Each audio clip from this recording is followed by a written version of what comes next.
India's number 1 varicose veins hospitals అబీస్ను సంప్రదించండి. మీ నొప్పి లేని ప్రయాణాన్ని ప్రారంభించండి. నమస్తే రమ్మగారు. నమస్తే జయ. ఏదైనా ఒక మంచి స్టోరీ చెప్తారా? పూర్వమట ఒక రాజుగారు ఉండేవారు. ఈ రాజుగారికి భలే ఫ్యాన్సీ ఆయన. ఏదైనా పండగ వస్తే మొత్తం ఊరంతా పండగ చాటిచ్చి అందరూ పని మానేసి పండగ వేడుకల్లో పాలు పంచుకోవాలి అనేవాడు. ఓ, ఎంత మంచి రాజు.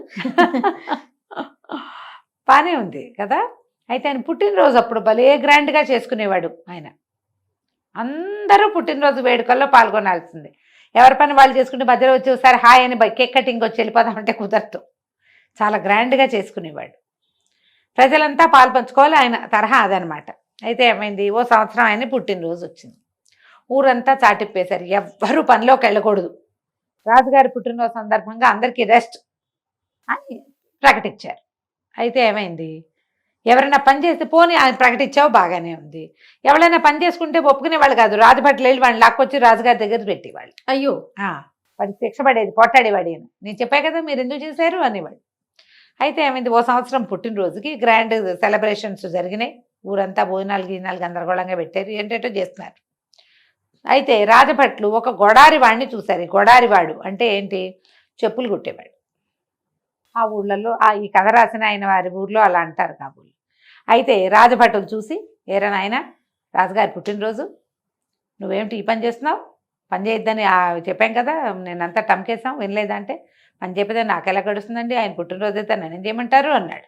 అనగానే అయ్యి బాబోయ్, వీడికి ఏమిటి మరీ పొగరబోతనంగా ఉంది, పట్టండి వీడినని ఇద్దరు రాజభట్లు చెరో రెక్కా పుచ్చుకుని వాడిని ఈడ్చుకొచ్చారు.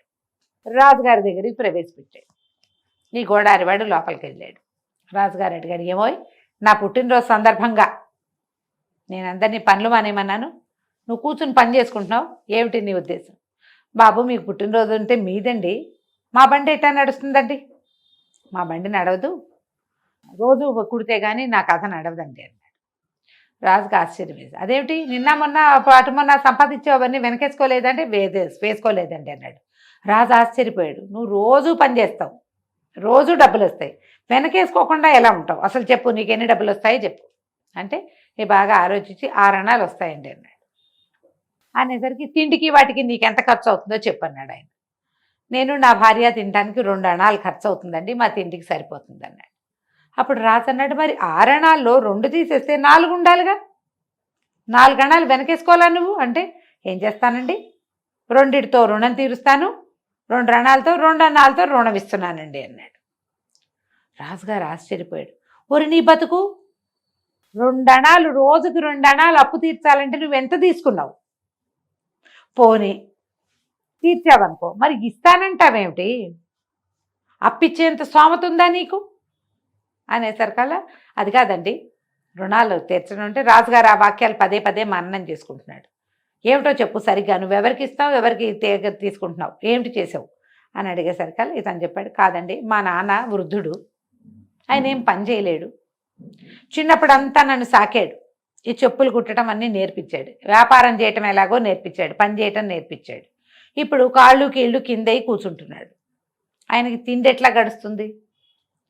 నాన్న ఇంత చూశాడు, నన్ను పెళ్లి కూడా చేశాడు, మరి ఆయనకి రుణపడి ఉన్నాను కదా, 2 అణాలు ఇచ్చి మా నాన్న రుణం తీర్చుకుంటున్నానండి అన్నాడు. రాజుగారు ఆశ్చర్యపడి, అవురా, అలాగా, నీ తిండికి అయ్యే 2 అణాలు నువ్వు మీ నాన్నకి ఇస్తావా రోజు?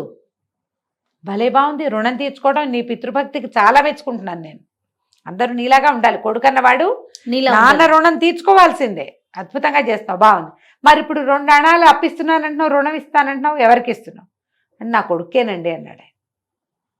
నా కొడుక్కి పెళ్ళయింది, ఇప్పుడు నేను శుభ్రంగా ఆరోగ్యంగా ఉన్నాను, పని చేసుకుంటున్నా. ఇప్పుడు మా నాన్న కీళ్ళు కిందయి నా మీద పడ్డాడు, రేపొద్దున నేను కీళ్ళు కిందయి నా కొడుకు మీద పడతా, మరి నా కొడుకు నన్ను చూడాలంటే వాడికి నేను రుణంలో ఉండాలిగా, అందుకని రోజు 2 అణాలు వాడికి ఇస్తానండి అన్నాడు. రాజుగారు మళ్ళీ ఆశ్చర్యపడి, పోరిని తెలివి, నీ కొడుకు నిన్ను చూడాలంటే వాడికి మధు పెట్టాలి నువ్వు.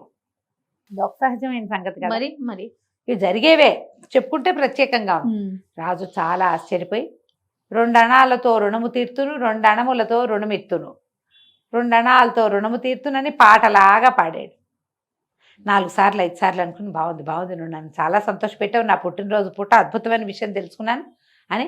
ఒరే గోవిందు, నీకు ఒక మాట చెప్తాను, నేను ఇది పొడుపు కథలాగా ఆ స్థానంలో అందరికీ చెప్తా, నువ్వు మాత్రం ఈ రహస్యం ఎవరికీ చెప్పకూడదు అనేసరికి ఈయన అన్నాడు, ఇతను అది కాదండి, నేను మీతో మాట్లాడాను, ఈ మాట ఎట్ట దాచుకోను కడుపులో, పోనీ ఒక గడువు పెట్టండి, ఎన్నాళ్ళు చెప్పకుండా ఉండాలో చెప్పండి అంటే. రాజన్నాడు, 100 సార్లు నా దర్శనం చేసే వరకు నువ్వు ఈ విషయం ఎవరికీ చెప్పద్దు. కొడారివాడు రోజు రోజు వచ్చేవాడు కాదు, వాడి జీవితంలో మొదటిసారి రాజును చూశాడు. 100 సార్లు చూడాలంటే వాడు బతికుండగా అవుతుందా? అది అవదు. రాజు ఎత్తు వేసాడు అనమాట. అట్లా ఈ విషయం ఎవ్వరికీ చెప్పకూడదు నువ్వు, సరేనా అంటే గోడారివాడు ఒప్పుకున్నాడు. అలాగేనండి, 100 సార్లు మీ దర్శనం చేస్తే గానీ ఎవరికి చెప్పనండి అని వెళ్ళిపోయాడు. మర్నాడు పొద్దున బర్త్డే సెలబ్రేషన్స్ హడావిడి అంతా అయిపోయాక సభ తెచ్చారు. ఆహాహా, బర్త్డే చాలా బాగా అయింది అని ఇవన్నీ మాట్లాడుకుంటారు. మనం చేస్తాంగా పార్టీ, మర్నాడు బోల్డని డిస్కస్ చేస్తాం మనం.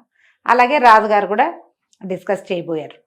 మంత్రి సామంతులు అందరూ కూర్చుంటే రాజు అన్నాడు, నిన్న నా పుట్టినరోజు పూట బ్రహ్మాండమైన పొడుపు కథ ఒకటి తగిలింది, ఎవరు విప్పుతారో చూస్తా. 2 అణములతో రుణము నిత్తును, 2 అణములతో రుణము తీర్తును, లేదా ముందు తీర్తును తర్వాత ఇత్తును. దీని అర్థం ఏమిటో వివరించండి. అందరూ మొహామొహాలు చూసుకున్నారు. ఏమిటి ఇది, ఏం పాయింట్? 4 పీకు చచ్చినా ఎవరికి ఏం తెలియ, ఇంతేనా మీ తెలివి అంటాడు రాజు.